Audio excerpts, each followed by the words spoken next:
Don't blame Jesus for what you choose. In Mark chapter 14, verse 10, there's a man named Judas Iscariot. We all know him. He's going to leave Christ and in a few verses go to the scribes to betray Jesus. Now imagine this moment.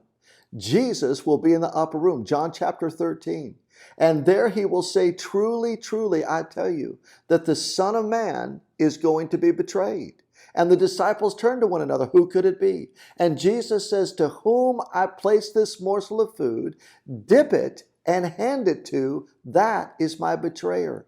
In the moment Jesus had set Judas next to himself, touched Judas's hand with the morsel of food, Judas could have repented. He was being given the opportunity for mercy. Do you know what Psalm 145 says? God is gracious. He's compassionate. He's rich and abounding in love and mercy. But Judas wouldn't have any of it. More than likely, Judas's name came from a political zealot. Judas was probably frustrated with Jesus all along because Jesus wasn't doing what his agenda was. Jesus, you're supposed to take over Rome. You're supposed to be doing it my way. How come you're doing it your way? So he tried to force God's hand. You cannot force God's hand. All along, Judas was playing in to a plan that had been ordained before the foundations of the world.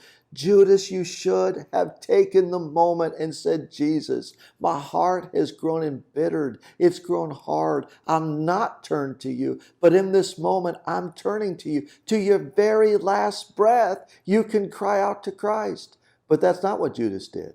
The Bible says Lucifer entered him. Jesus looked at him, John chapter 13, and said, what you've come to do, do swiftly. By John chapter 18, it's Judas with some soldiers betraying Christ with a kiss. And after Jesus was crucified and it didn't go as Judas planned it to go, he hung himself.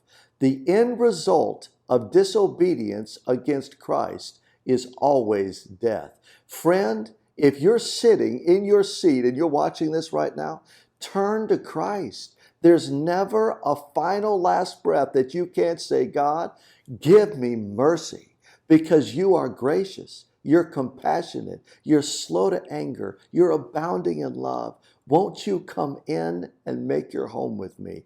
Too bad for Judas. He chose his own way, and in the midst of it, lost his eternal destiny with Christ.